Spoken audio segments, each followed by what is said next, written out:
Hi friends, ತಮ್ಮೆಲ್ಲರಿಗೂ Umesh cinema ಪ್ರಪಂಚಕ್ಕೆ ಆತ್ಮೀಯ ಸ್ವಾಗತ. ಫ್ರೆಂಡ್ಸ್, ನಾವಿಂದು ಬಿ ಆರ್ ಪಂತುಲೂರವರು ನಿರ್ದೇಶನ ಮಾಡಿರುವ ಕನ್ನಡ ಚಲನಚಿತ್ರಗಳ ಬಗ್ಗೆ ತಿಳಿದುಕೊಳ್ಳೋಣ. ಫ್ರೆಂಡ್ಸ್, ಬಿ ಆರ್ ಪಂತುಲೂರವರು ಕನ್ನಡದಲ್ಲಿ ಒಟ್ಟು 18 ಚಲನಚಿತ್ರಗಳನ್ನು ನಿರ್ದೇಶನ ಮಾಡಿದ್ದು, ನಾವಿಂದು ಆ 18 ಚಲನಚಿತ್ರಗಳ ಸಂಪೂರ್ಣ ಮಾಹಿತಿಯನ್ನು ತಿಳಿದುಕೊಳ್ಳೋಣ ಬನ್ನಿ. ಫ್ರೆಂಡ್ಸ್, ಬಿ ಆರ್ ಪಂತುಲೂರವರು ನಿರ್ದೇಶನ ಮಾಡಿರುವ 18 ಚಲನಚಿತ್ರಗಳಲ್ಲಿ 9 ಚಲನಚಿತ್ರಗಳಲ್ಲಿ ಡಾಕ್ಟರ್ ರಾಜ್ಕುಮಾರ್ ಅವರು ನಟಿಸಿರುವುದು ವಿಶೇಷ. ಬಿ ಆರ್ ಪಂತುಲೂರವರು ನಿರ್ದೇಶನ ಮಾಡಿರುವ ಮೊದಲನೇ ಕನ್ನಡ ಚಲನಚಿತ್ರ ರತ್ನಗಿರಿ ರಹಸ್ಯ. ಇದು 1957ರಲ್ಲಿ ಬಿಡುಗಡೆಗೊಂಡಿದ್ದು, ಈ ಚಿತ್ರದಲ್ಲಿ Uday Kumar, Jamuna, Sowcar Janaki, B Sarojadevi, B R Panthulu ಇನ್ನು ಮುಂತಾದವರು ನಟಿಸಿರುತ್ತಾರೆ. ಎರಡನೇ ಚಲನಚಿತ್ರ ಸ್ಕೂಲ್ ಮಾಸ್ಟರ್. ಇದು 1958ರಲ್ಲಿ ಬಿಡುಗಡೆಗೊಂಡಿದ್ದು, ಈ ಚಿತ್ರದಲ್ಲಿ Uday Kumar, B R Panthulu, Sowcar Janaki, B Sarojadevi, Gemini Ganesan, Shivaji Ganesan ಇನ್ನು ಮುಂತಾದವರು ನಟಿಸಿರುತ್ತಾರೆ. ಮೂರನೇ ಚಲನಚಿತ್ರ ಮಕ್ಕಳ ರಾಜ್ಯ. ಇದು 1960ರಲ್ಲಿ ಬಿಡುಗಡೆಗೊಂಡಿದ್ದು, ಈ ಚಿತ್ರದಲ್ಲಿ B R Pantulu, M V Rajamma, Balakrishna, Narasimharaju, Umesh, Shivaji Ganesan ಇನ್ನು ಮುಂತಾದವರು ನಟಿಸಿರುತ್ತಾರೆ. ನಾಲ್ಕನೇ ಚಲನಚಿತ್ರ ಕಿತ್ತೂರು ಚೆನ್ನಮ್ಮ.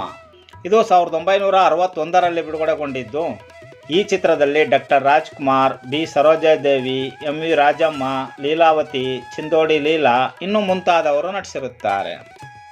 ಐದನೇ ಚಲನಚಿತ್ರ ಗಾಳಿಗೋಪುರ. ಇದು 1962ರಲ್ಲಿ ಬಿಡುಗಡೆಗೊಂಡಿದ್ದು, ಈ ಚಿತ್ರದಲ್ಲಿ doctor Rajkumar, Kalyan Kumar, Leelavathi, M V Rajamma, Balakrishna, Narasimharaju ಇನ್ನು ಮುಂತಾದವರು ನಟಿಸಿರುತ್ತಾರೆ. ಆರನೇ ಚಲನಚಿತ್ರ ಸಾಕು ಮಗಳು. ಇದು 1963ರಲ್ಲಿ ಬಿಡುಗಡೆಗೊಂಡಿದ್ದು, ಈ ಚಿತ್ರದಲ್ಲಿ ಡಾಕ್ಟರ್ ರಾಜ್ಕುಮಾರ್, ಸಾವ್ಕಾರ್ ಜಾನಕಿ, ಕಲ್ಪನಾ, ಬಾಲಕೃಷ್ಣ, ನರಸಿಂಹರಾಜು ಇನ್ನು ಮುಂತಾದವರು ನಟಿಸಿರುತ್ತಾರೆ. ಏಳನೇ ಚಲನಚಿತ್ರ ಚಿನ್ನದ ಗೊಂಬೆ. ಇದು 1964ರಲ್ಲಿ ಬಿಡುಗಡೆಗೊಂಡಿದ್ದು, ಈ ಚಿತ್ರದಲ್ಲಿ Kalyan Kumar, Jayalalitha, Kalpana, B R Pantulu, M V Rajamma ಇನ್ನು ಮುಂತಾದವರು ನಟಿಸಿರುತ್ತಾರೆ. ಎಂಟನೇ ಚಲನಚಿತ್ರ ದುಡ್ಡೇ ದೊಡ್ಡಪ್ಪ. ಇದು 1966ರಲ್ಲಿ ಬಿಡುಗಡೆಗೊಂಡಿದ್ದು, ಈ ಚಿತ್ರದಲ್ಲಿ B R Pantulu, M V Rajamma, Narasimharaju, Bharathi, Shivaram, Shanthamma ಇನ್ನು ಮುಂತಾದವರು ನಟಿಸಿರುತ್ತಾರೆ. ಒಂಬತ್ತನೇ ಚಲನಚಿತ್ರ ಎಮ್ಮೆ ತಮ್ಮಣ್ಣ. ಇದು 1966ರಲ್ಲಿ ಬಿಡುಗಡೆಗೊಂಡಿದ್ದು, ಈ ಚಿತ್ರದಲ್ಲಿ doctor Rajkumar, Bharathi, B R Pantulu, Narasimharaju, Dikki Madhavarao ಇನ್ನು ಮುಂತಾದವರು ನಟಿಸಿರುತ್ತಾರೆ. ಹತ್ತನೇ ಚಲನಚಿತ್ರ ಗಂಗೆ ಗೌರಿ.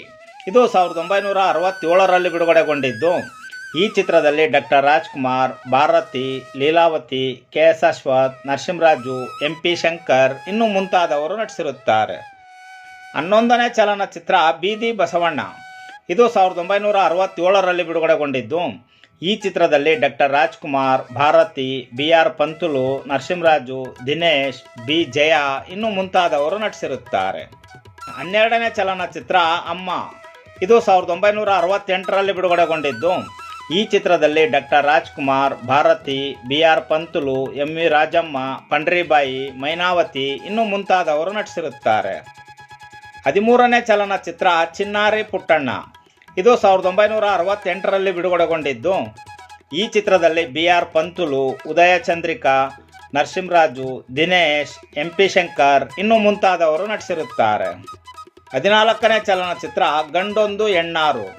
ಇದು 1969ರಲ್ಲಿ ಬಿಡುಗಡೆಗೊಂಡಿದ್ದು, ಈ ಚಿತ್ರದಲ್ಲಿ ಡಾಕ್ಟರ್ ರಾಜ್ಕುಮಾರ್, ಭಾರತಿ, ಮೈನಾವತಿ, ಬಾಲಕೃಷ್ಣ, ನರಸಿಂಹರಾಜು, ದಿನೇಶ್ ಇನ್ನು ಮುಂತಾದವರು ನಟಿಸಿರುತ್ತಾರೆ. 15ನೇ ಚಲನಚಿತ್ರ ಶ್ರೀಕೃಷ್ಣ ದೇವರಾಯ.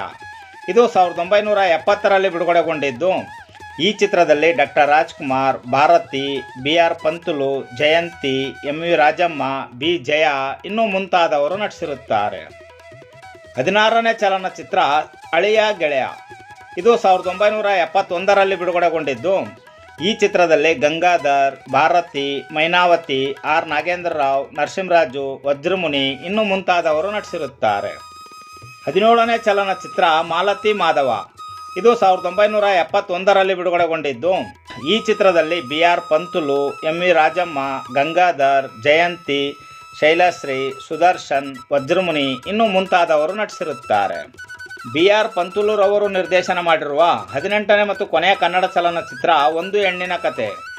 ಇದು 1972ರಲ್ಲಿ ಬಿಡುಗಡೆಗೊಂಡಿದ್ದು, ಈ ಚಿತ್ರದಲ್ಲಿ ರಾಜೇಶ್, ಜಯಂತಿ, MV ರಾಜಮ್ಮ, ಸುದರ್ಶನ್, ವಜ್ರಮುನಿ, ನರಸಿಂಹರಾಜು ಇನ್ನೂ ಮುಂತಾದವರು ನಟಿಸಿರುತ್ತಾರೆ. ಇದಿಷ್ಟು ಫ್ರೆಂಡ್ಸ್ BR ಪಂತುಲೂರವರು ನಿರ್ದೇಶನ ಮಾಡಿರುವ 18 ಕನ್ನಡ ಚಲನಚಿತ್ರಗಳ ವಿವರ.